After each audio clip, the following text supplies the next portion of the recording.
CU Anschutz and the CU Denver campuses.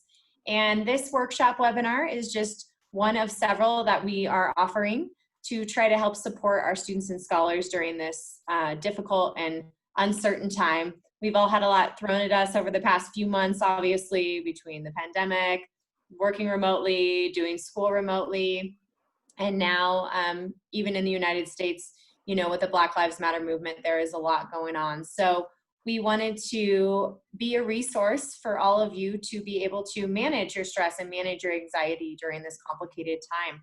So we're so excited that Dr. Aneha is joining us today, all the way from India, which is awesome. So thank you for that. Thank you. Yes, I'm going to just do a short little introduction before we get started here, and then I'm going to let her take over. I will ask everybody to please mute yourselves. It looks like if you haven't already, I think everybody has. But if you do have questions throughout this session, you can feel free to send them in the chat box, or you can also feel free to message them privately to Dr. Aneha or to me. And at the end of the session, after about 40 minutes, we're going to have a short Q&A where people can you know, get answers to any questions that you might have. So let's go ahead and get started. So I'm going to tell you a little bit about Dr. Indu Aneha. She is a psychologist and a life coach with over 35 years of experience helping people lead more enriched and fulfilled lives. She is also the founder of the Indian Institute of Healthcare Communication, a premier organization pioneering the work of improving communication in healthcare in India. She is a passionate life coach and also a doting mother of two. So please help me in welcoming Dr. Aneha. Thank you. Thank you. Thank you. Thank you, Taylor, for giving me this opportunity to interact with all of you. It's really a pleasure to be connected with one and all. And the topic that you wish me to talk about is managing anxiety and, you know, staying focused in the period that we are going through. So I really understand that things are really very tough for all of us right there as well as in India, because all of us are facing quite similar situation in terms of the pandemic that we are all facing. This is something that we had not thought of.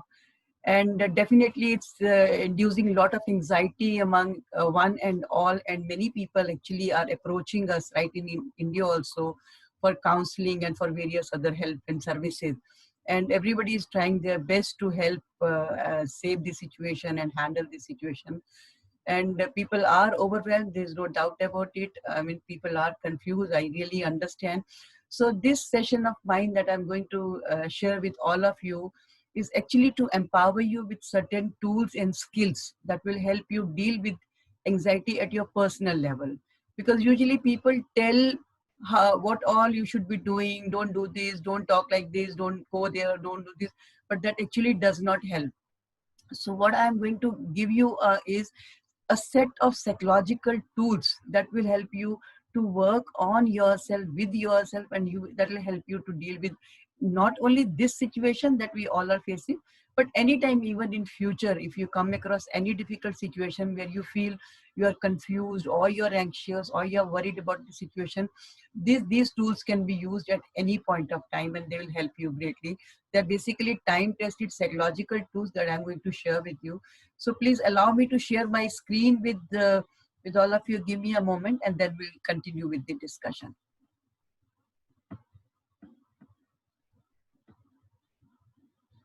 So is my presentation visible to all of you? Yes. Great, thank you. And in case if the slides don't move, please let me know, because it has happened a couple of times that the slides were not moving, but I didn't realize and nobody informed me. So I request to let me know in case if the slides don't move. So I've moved on to the second slide. I hope it is moving. Great, okay. Yeah. So as I said, that we'll be discussing about how do you manage anxiety and stress and also staying focused during uncertain time that we all are going through. I really understand that we are facing a very unprecedented kind of a challenging situation. If I like I went through the literature and I found that It's almost every 100 years we get to see such pandemics, and incidentally, we are the one right now who are actually facing it. Emotions are very high and there is a lot at stake. I fully understand and agree with this. Being in lockdown for such a long period of time has left most of us feeling anxious and confused, because nobody expected something like this, where we were made to sit at home doing nothing, like nothing in the sense not going out, meeting friends, doing our daily outdoor activities, and even the idea of work from home or online training, that was something not a very regular kind of a feature. So that has really left all of us very confused and anxious. And even in the post lockdown phase, I think we still are not free from anxiety, because a lot of things are still not clear, and we are not back to normalcy. Actually, people are now talking about new normal. That means things are not going to go back to the same situation or same way, the way they were running, but there's going to be something different from what we are now and what we were actually doing before lockdown period. Yes, uncertainty of any situation is bound to create stress and anxiety. That's how the human mind responds to uncertainty. But let me also remind you that we don't grow when things are easy.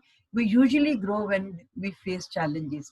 And I'm sure that during this period of lockdown and even post lockdown, a lot of new things have happened to all of us. We have all learned a lot of new ways of communicating or working, or even conducting our programs or doing our other activities. So that means skills that were really not we were not very pro at, we all are learning and we are becoming better in those skills. So that means we are actually growing in one or the other way. So today, as I said, I'm going to share certain strategies to help you deal with the stress and handle situations. So the first thing that I want you to introduce you to is a very interesting concept, and that is the concept of two minds. We all have actually two minds. One is rational mind and the other one is emotional mind. See what happens, most of the day-to-day activities are looked after very beautifully by the rational mind, because most of the decisions are taken by the rational mind, and emotional mind is usually very quiet and watching things in a very quiet manner, as long as things are okay. So if the emotional mind is happy, enjoying, it usually does not interfere with your day-to-day activities. But the moment this emotional mind gets triggered, especially in a situation like anxiety that we are facing or the uncertainty that we are facing, so emotional mind is something like this vigilant monkey that you can see on this screen. So you can look at the eyes of the monkey and see how piercing these eyes are. They're literally actually looking for anything that can bother it. Basically, emotional mind is to look after our safety, security, and in case if it finds any kind of danger, it's going to remind us that I am not safe, you are not safe, you need to take some action, and you need to handle the situation. So usually in the vigilant, in the crisis period, or in any kind of anxiety situation, this monkey becomes hyperactive. So as a result of this vigilance and hyperactivity, it actually starts giving us false alarm. So sometimes when the situation is not all that bad, we still feel a lot of anxiety and we fear that something bad can happen or something wrong can happen to me. So we literally need to understand that these fears are mostly based on false assumption and baseless assumption, and they are result of the false positive triggers given by this vigilant monkey. And we really need to confront these fears, and we need to actually confront and refute these fears with a very logical manner. So I offer you a very beautiful tool called Socratic triple filter test. That means any thought that is triggering anxiety to you should be actually passed through these three questions. The first question that you need to ask yourself: is this thought 100% true?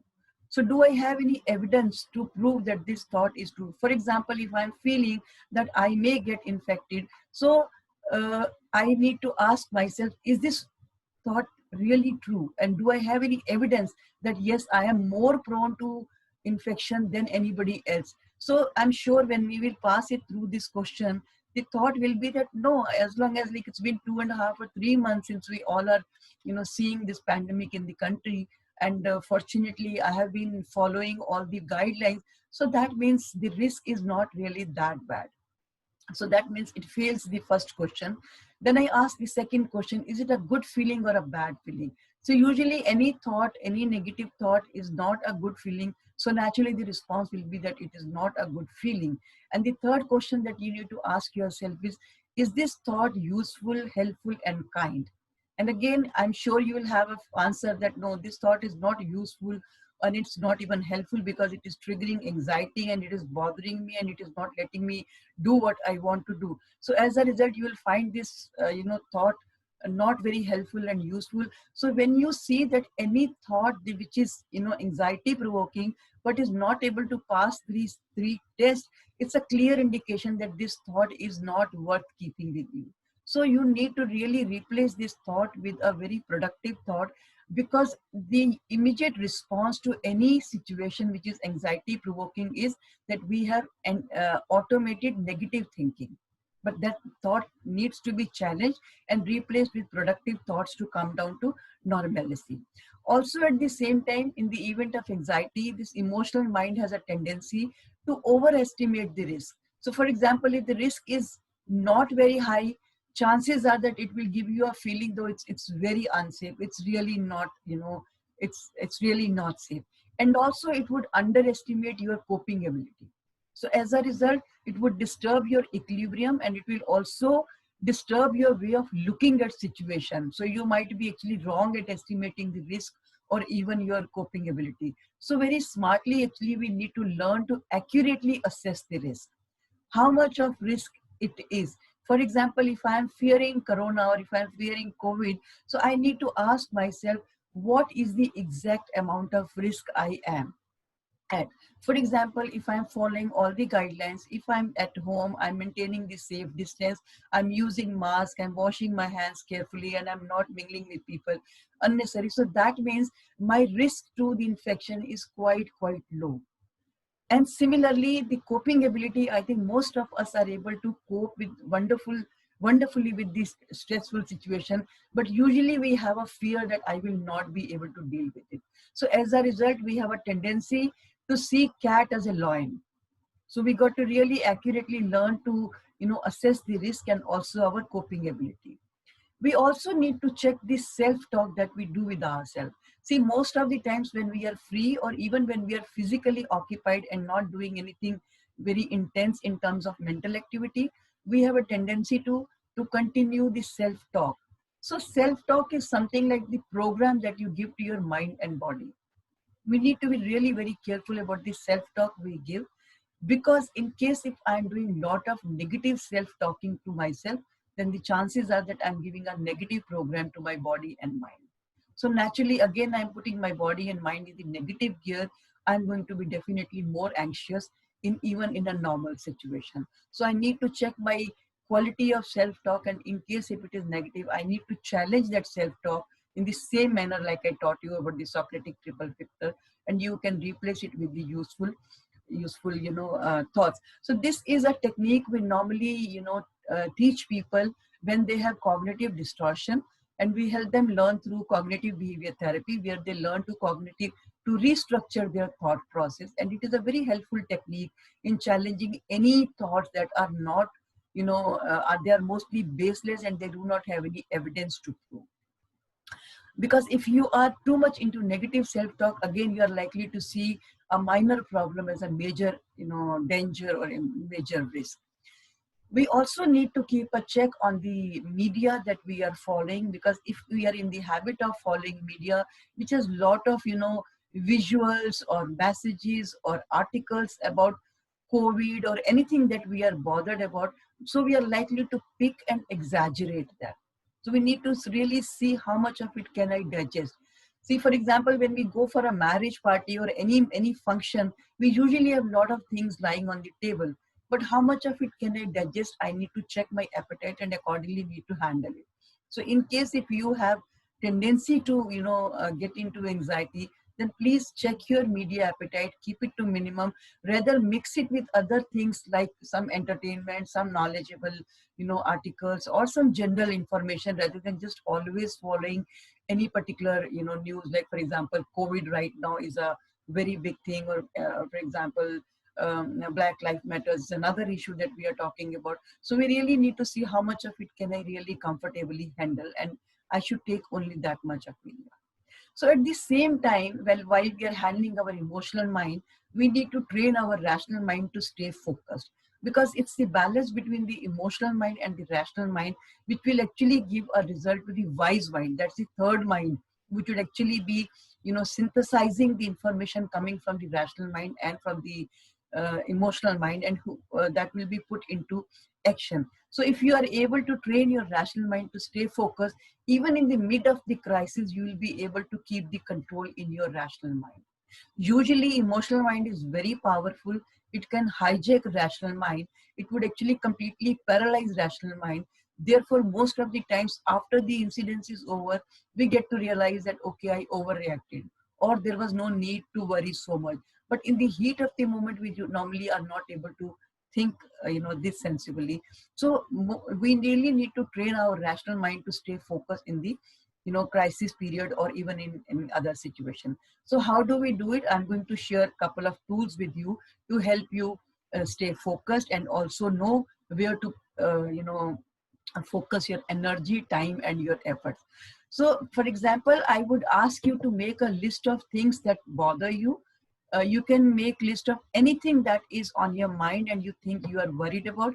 It could be about COVID. It could be about your college program. It could be about your family. It could be from relationship. Anything. It could be maybe 8, 10, 15, 20 things. Make a list of the things on a piece of paper. Pick first item and ask yourself a question: what can I do to deal with this situation? In case if you get an answer, if you think, yes, I can do something to deal with this situation, so this statement will go in the blue circle. You can see on the screen, I have actually drawn two circles. One is big one, that is yellow in color, and one is small one, that is blue in color. So anything over which you think you have some solution or you can deal with this situation, that particular statement or problem will go in the blue circle. And anything over which you think you don't have any control, for example, if it is raining outside, I don't have control over it. Or if it is too hot outside, I don't have any control over it. So that particular problem will go in the yellow circle. So I've given a couple of examples in the next slide. For example, if it is raining corona outside, or if some people are not taking it seriously, that is something very true, but I do not have any control over it, because I don't have control over others' actions or their behavior or their attitude, or what or how they live their life. But yes, I have control over my life, and I can take all precautions to save myself or protect myself. Or in case if I'm feeling I'm not utilizing my time properly, or I'm getting bored, or I'm not enjoying life, so you can utilize your time by keeping yourself fruitfully busy. So that is something that you have in your control. So very mindfully, you need to focus on the blue circle. There are things in the yellow circle, they are true. You will be definitely concerned about it, but we do not have any direct control over it. So there is no point focusing your energy on the yellow circle, because that is going to add to your anxiety. And also it will be a waste of energy, time, and effort. So very mindfully, you need to focus on the blue circle, where you will be able to actually look for solutions. You'll be able to find ways to deal with the situation. So you can see it here. Yellow circle is bigger in size, because a lot of things will be there around you which are bothering you, but you will not have any direct control. But at the same time, you have direct control on your attitude, on your actions, your words, your efforts, your mistakes, your clothes, your or whatever, or the way you utilize your time. So all that is in your control, and you can focus your energy on the blue circle. So we really need to shift our focus. We have a tendency to focus on things which are bothering, but we do not have any control. So and as a result, we are actually upset about it, or we get disturbed because of this. So we really need to mindfully focus our energy on not what we don't have, or rather than focus on what you have. So whatever opportunities you have around you, whatever ways you have to keep yourself comfortable or cheerful or busy or fruitfully, utilize your time, focus all your energy and time on those issues, and because the life is 10% what you get it and 90% what you make it. So all of you may be in the same situation, but how you deal with the situation will decide where you exactly will be in the time to come. So you have to again train your mind to look for solutions rather than problems. Mind has a tendency to look for problems, but that's not the way out. Ultimately, we really need to make it a habit to find solutions rather than to focus on problems. A study by Harvard says every problem has minimum 4 solutions, and every solution should be tried at least 4 times before you give up. So that means we have 16 opportunities to solve any problem. And you have to really train your mind to always focus on the solutions rather than focusing on the problem. Yes, identify the problem, but quickly move to finding solutions rather than talking about problems and worrying about it. There's another very beautiful tool that will be of great help to you in handling any difficult situation. This is called CREATE. Actually, CREATE is an acronym here built of 3 actions. One is CR, that is current reality.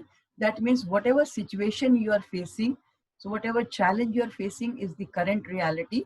So you'll be kind of writing down what is the situation you are facing, or what are the challenges that you are facing. Then EA is explore alternatives. So what you have to do is, if you are facing a situation and immediately you don't have a solution, you really need to dig in and find solution. So usually when you start looking into any problem, you may get 1, 2 or 3, but you really literally need to do mining, where you take out all possible solutions that come to your mind. So at least come out with 7 to 8 solutions if you really want to get the right solution to the problem. So take out all possible ideas that come to your mind. It could be even a very weird idea. There is no harm, note down that idea. Now, once you have taken out these 7 to 8 ideas, now comes this next step of shining. That was mining, what you digged out. The second step is called shining. That means pick up every idea and do SWOT analysis, or analyze from the point of view of feasibility, or the advantages or disadvantages. Will I be able to use it? What are the risks, or what is the advantage? What is the benefit? What is the disadvantage? So that means pick up every idea and see, is it feasible? So at the end of the EA, that is explore alternatives, you will be left with maybe 2 or 3 ideas that you really think would work in that situation and should be of great help to you. So the third action step would be TE, that is called tap energy, where you will be actually giving your 100% time, energy and effort to make that idea work. So once you have digged the idea, once you have actually created the idea, unless you will put into action, you will not be able to solve the problem. So you need to really give your 100% to make that solution work. And CREATE is a tool which is helpful in every situation. Every situation. I personally use it very often whenever I'm stuck with any situation, and I find it very helpful in any sphere of life. So this is another very beautiful tool that you can keep handy whenever you are stuck in any difficult situation. Another thing that I want to make mention here is that we normally assume that stress is something like external factors leading to stress. So we have a tendency to believe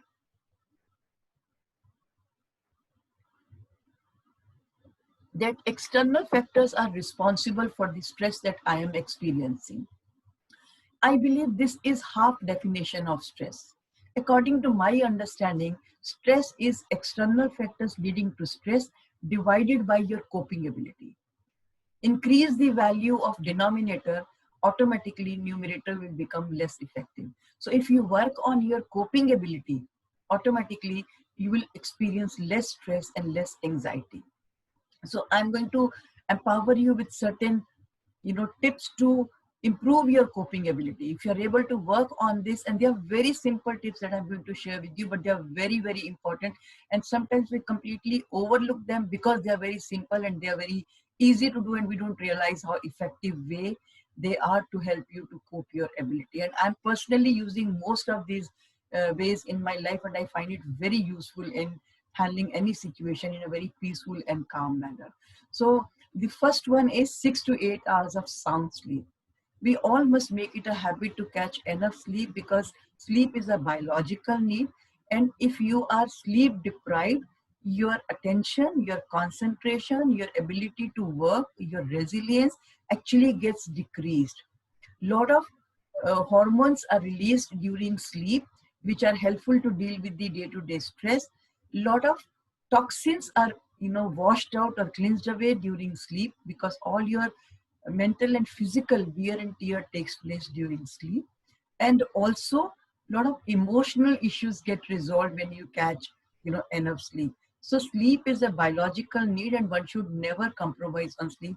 So always make it a habit to catch enough sleep. But I'm sure you must have heard people saying that when you sleep with the problem, you get up with the solution, because when you are sleeping, your subconscious mind is working on the problems or the issues that are bothering you, and you usually get a lot of new ideas and solutions when you get up after a sound sleep. So make it a habit to catch enough sleep on regular basis.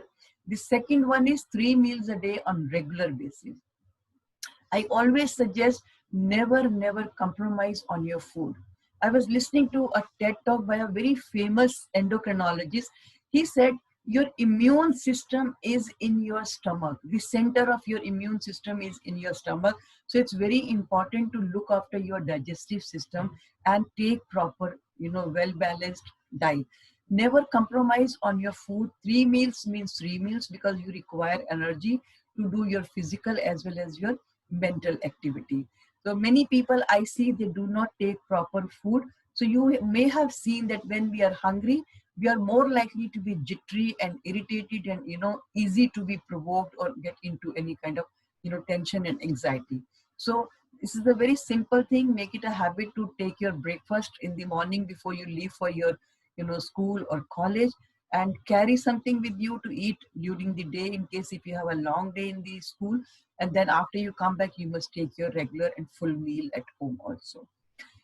Third important thing is your emotional health. I think this is one area that we do not pay any active attention to improve. So usually we believe that, okay, emotional health is an outcome of whatever I am, but that's not the reality. Emotional health can be addressed by proactively working towards this. For example, developing a positive attitude towards self and others, or having a high esteem or a strong sense of self. These are something that can be worked on. At the same time, we need to literally work on daily basis on our emotional health by addressing the issues that are bothering us. So many a times what happens, there are things that are bothering us, but we do not address them. So kind of they get dumped somewhere in the back of our mind, but they don't completely get exited. So as a result, they are there at the back, but and they can bother you and pop up at any wrong point of time. So on regular basis, we need to sit with ourselves and find out what is bothering me. If there is something that you can do to resolve it, please go ahead and resolve it, because that's what is going to help you address it, find out a way to deal with. In case if there is anything that you think you cannot resolve, and there is something that you cannot, exactly find a solution immediately. So I think acceptance is another way of creating peace with it. So acceptance does not mean that you have given up. Acceptance means that you have agreed that yes, this is a problem and I'm going to work on it. So acceptance even in relationship, at workplace, at home, with people with whom we live or we love or we work with, we do have difference of opinion with them. At times that itself become a major source of friction or unhappiness. So either talk to them and resolve the issue, or in case you think you're not in the kind of relationship where you can actually you can resolve it, so you got to accept and then move on. Then a very important virtue which is very helpful in dealing with any kind of crisis and anxiety is your mental flexibility. Most of the people who are flexible and adaptable, they find it easy to deal with the situation and pass through the stressful situation. Now uh, mental flexibility is something that really helps, even like in situation that we all are going through. Those of us who refuse to agree to what is happening around us, or we refuse to accept the thing, they find it hard to deal with the situation. At the same time, if you are able to become aware of what needs to be done, and if you develop that adaptability attitude to it and have confidence to deal with it, automatically you'll be able to deal with the situation in a better manner. Improve your resilience, because resilience is something which will help you bounce back after the crisis is over. So I put the picture of cactus, indicating that like cactus, we can develop virtues so that we can, pass through even greatest challenges of life and then bounce back. So we really need to work on improving our resilience in peace as well as in crisis time. Keep yourself fruitfully busy, because ideal mind is devil's workshop. So it's important to keep yourself fruitfully busy. If you are busy doing something, if you're enjoying it, automatically your emotional mind is going to be happy. And every time you are happy or you're enjoying, it leads to positive strokes to your body and your mind, which leads to release of positive hormones, very essential for our existence and for our immune system also. Two things that I wish to mention here. One is abdominal breathing or deep breathing, in case abdominal breathing is difficult. In abdominal breathing, basically we kind of put a hand on the navel, and when we breathe in, we have to kind of assume that my tummy is more like a balloon, and you inhale the air in by extending your tummy. So what you are doing is you are I wish you could practice it for a second with me and learn how exactly to go about. So if you are comfortable, I can stop sharing the video for a minute, and then we actually have a demo on it, how exactly to go about. So in abdominal breathing, we actually put a hand on the tummy. Usually when we breathe in, our chest extends and the tummy does not move. That is actually a shallow breathing. And in anxiety, we all have a tendency to breathe very shallow. So that leads to less oxygen to the brain and then less brain activity. But to relax yourself, you need to actually do deep breathing exercises a couple of times in a day. In deep breathing exercise or the abdominal breathing exercise, we put a hand on the tummy, inhale little air in. So in case if you all can do it with me, can I request you to put your videos on if it is comfortable for all of you? Thank you. Thank you. Great. Great. Yeah. Yeah. Great. So what you need to do is put a hand on your tummy and take just a regular breath that you take, and just see, does your tummy come out? So take a regular breath and leave, and just see what part of the body actually moves. Is it the shoulders and the chest or your tummy? So mostly in the regular way, our tummy does not move. It's our chest and the shoulders that move. So now what we do is put a hand on your navel, take a deep breath I'll count from 1 to 4, hold as long as you can, and then release it. But when I ask you to take in, assume that your tummy is a balloon and you're filling air in the balloon. So extend it as much as you can and as long as you can comfortably do it. So I'm counting it for you from 1 to 4, hold for just 1 or 2, and then I'll again count 1, 2, 3, 4, and then you have to release. So I'm counting it for you. 1, 2, 3, 4. Hold as long as you can and release. 1, 2, 3, 4. So when you breathe out, your tummy should go in. So initially, to learn this, you will have to keep a hand on your navel region to see how to extend your tummy out. But after few practices, you need not keep your hand, even wherever you are, even when you are driving or you are studying or you are about to sleep. If you take few deep breaths like this, you are able to work on yourself and relax yourself. So that's a very good way of relaxing yourself and also deep breathing. So I'm sharing the next slide with you. Okay. So the second part is practicing mindfulness. I know a lot of messages now we get to receive on practicing mindfulness, but I would suggest you a very wonderful, simple way of practicing mindfulness. For example, I'm holding this slide changer in my hand. So I look at this slide changer and think about this slide changer in depth. So for example, I try to understand what material it is made up of and what is its shape, how does it function, what must be its weight, in which all colors does it come. So what I'm trying to do, I'm just focusing on one particular thing. So I'm completely disconnected with the other things, but completely focusing on one thing. So that is, of course, normally we say when we practice mindfulness, we focus on something very interesting, maybe the nature or the light or some beautiful flower, but you can focus it on anything. Basically, the idea is that pay your attention to one particular thing and get, kind of disconnected with the surrounding. So these are two very beautiful ways to work on your anxiety and to stay stress free, and it improves your coping with any stressful situation.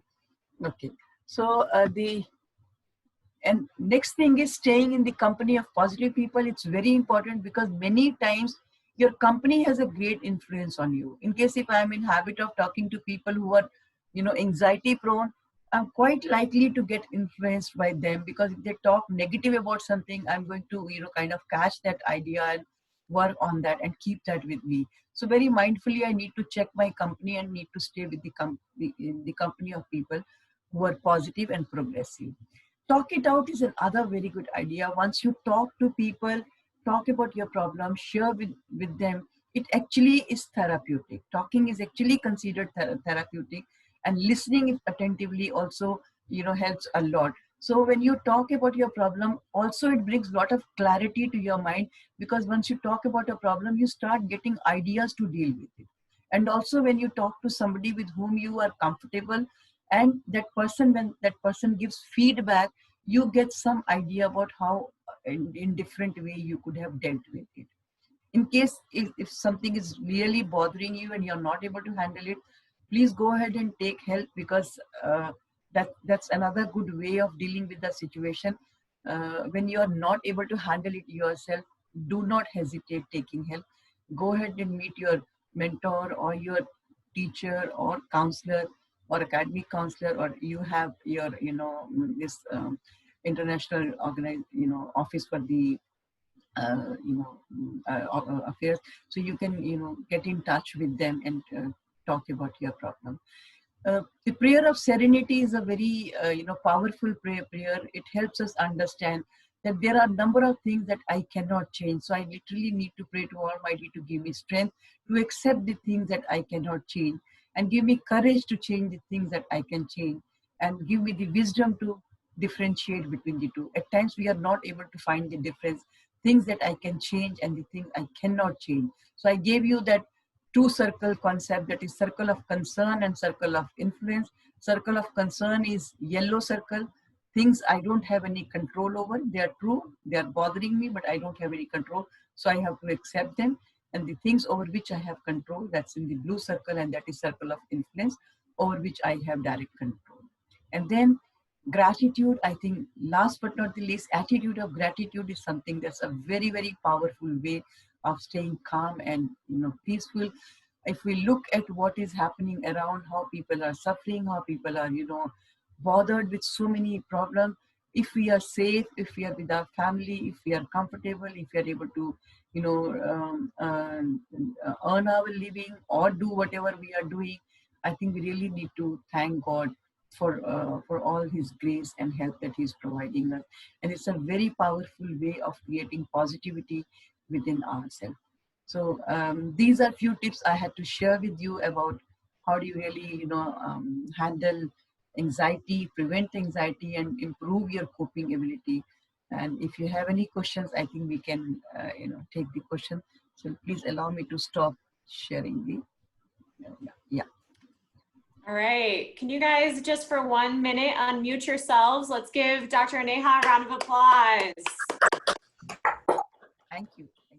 Thank you so much. And we do have some questions in here that I will go ahead and read to you, Doctor, if that's okay.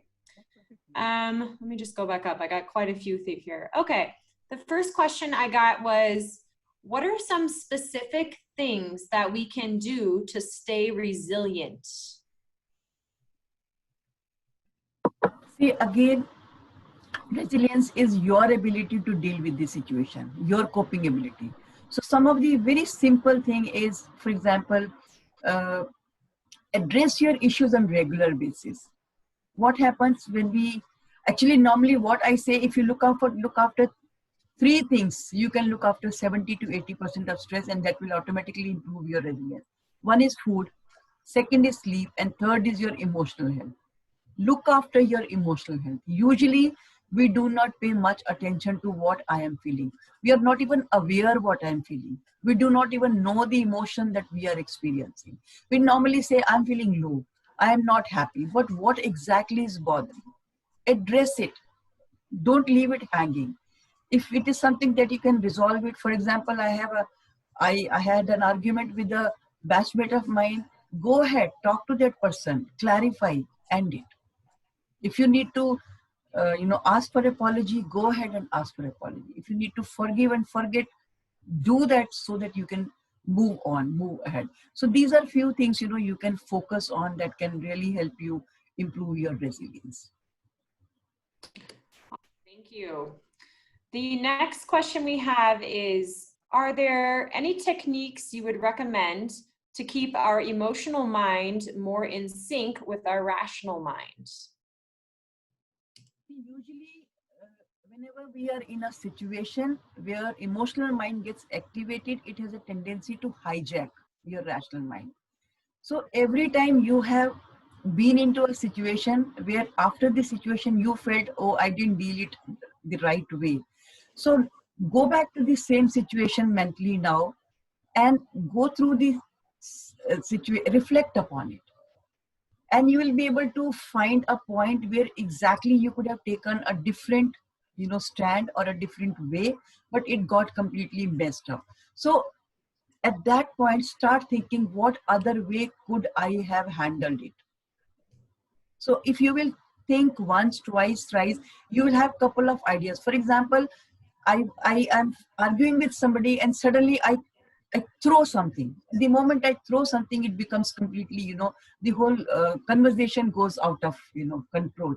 So that means my throwing of the object completely destroyed the conversation or relationship. So now I need to sit and think, what other ways could have I communicated? So learning assertion is a very powerful communication skill where you put across your feelings or your ideas in a legitimate way, in the right language, in the right tone of voice, with the right body language. This is something that comes with little practice, but once you sit and reflect on any incidents, you will be now better prepared to deal with the next situation.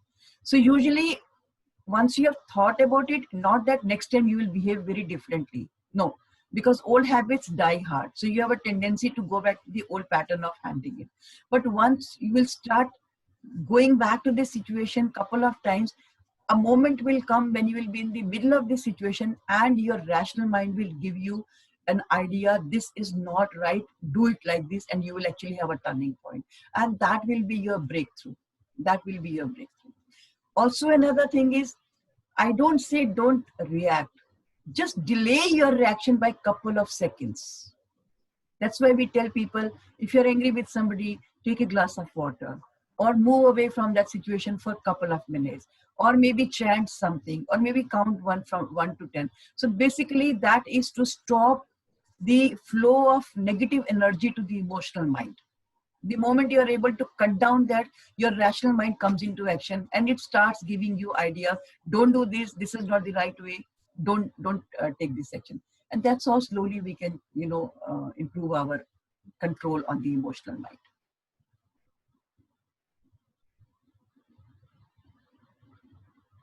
Oh, sorry, I'm muted. Great, thank you. Okay, the next question is, what is a good way to manage spare time versus productive time? So free time versus productive time to avoid getting stressed. Usually being in a profession like you all are, we have a tendency to focus a lot on our professional activities. So as a result, a lot of other spheres of our life gets completely neglected. Following your hobbies, following Even like, for example, if some of you have little time at hand, I'm sure you will have a bucket list of things to be done. So take out that bucket list, take out things that you wanted to do. Maybe it could be meditation, yoga, or maybe reading a book or writing an article, writing blog. But whatever that comes to you on your mind and you had that on your bucket list, you can use it as your, as using it, use your time productively. All right, sounds good. And one more for you. Lots of great questions. Thank you all for sending these in. This is a long one and it's a little bit complicated. So there are many things right now that we can't change going on in the world, but they're still affecting us. For example, the pandemic, systemic racism, the United States president saying things. I can't just avoid those things, but they still give me anxiety and worry me. What can I do about that if I can't stop thinking about them? See, again, I think you have to very mindfully now, first of all, write down all the things that are bothering you. Make a list, make a list. And then again, as I said, pick every item. Yes, that's true. That's bothering me. Like pandemic is bothering me. Then can I do anything? Yes, I can protect myself, keep myself safe, and follow all the guidelines and protect myself. So pick up everything that is bothering you, work on it, don't leave it pending, address it, challenge it. Is it really very risky? Is it really a true risk to my life? Similarly, for example, if you're talking about racism, I fully agree that's something that's bothering all of us. But even if I think about it 100 times and don't take any action to manage it, it's not going to resolve. So talking about any problem is not going to help unless we take an action on it. For example, if I'm concerned, let me put my thoughts on a piece of paper, write an article about it, express my thoughts, talk to my friends, educate myself, educate my friends and people around me, talk to my family. So deal with the situation, find some ways to express yourself rather than just worrying about it. Because worrying is not productive. Worrying is a negative thought that's going to pull you down. Thinking is okay. Worrying is not okay. So there is a very thin line between thinking and worrying. So you need to mindfully check, how is worrying helping me? That's great advice. Thank you so much for sharing that. All right, well, that is all of the questions that we had for today. I would really like to thank everybody for coming, and I would love to thank Dr. Neha again. This was a wonderful presentation. Thank you for taking the time, and what a pleasure to meet you. So Jasmine just put in the chat box. What is that, Jasmine? Oh, okay. Thank you. Sorry, I just put her email ID in case any of you has any questions for her or any follow-up questions. This is her email ID. She'll be glad to help. Okay, awesome. Sounds good. Thank you. Yes, doctor? Before we conclude, I must tell that I have sent you a questionnaire, and that's actually an anxiety test. It's a very established test by Beck's Institute. It's a very simple questionnaire, and whenever you have time, go through it. You can actually self-administer this questionnaire, and the questions are self-explanatory. I can just share the scoring and the interpretation so that you get to understand. A score of 0 to 21, that means the anxiety is very mild, so you can handle it if you change your coping styles. Scores of 22 to 35. Jasmine, could you please put on the chat box if you could help me? Yeah. So scores of 22 to 35, that means you have moderate anxiety and you need to actively work to mitigate the anxiety. And any scores above 36 it's a severe anxiety and you must take professional help. Yeah. 0 to 21 is mild anxiety. 22 to 35 is moderate anxiety and you need to address it. Work on your coping skills, work on your networking, work on your, and any score above 36 is severe anxiety and you need to take professional help. So all of you can administer this test. In case if you wish to connect with me, Jasmine has shared my email ID. You're more than welcome to get in touch with me. Thank you. Awesome. Thank you so much, Doctor. And thank you everybody for joining us. This was wonderful. Have an excellent rest of your day. Thank you. No problem. Thanks.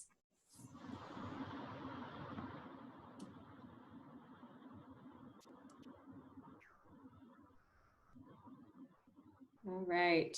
Awesome. Thank you so much, Dr. Neha. I really appreciate you taking the time. What a pleasure. Thank you so much. I hope it helps them. I think that it will, absolutely. And I think you did a great job answering all the questions. So I'm really appreciative, and what a pleasure to meet you. And thank you, Jasmine, for making the intro. And yeah, Of course. that's about it. Sounds good. Thank you, Taylor. And thank you, Joanne. Bye. Well, enjoy your day. Bye, guys.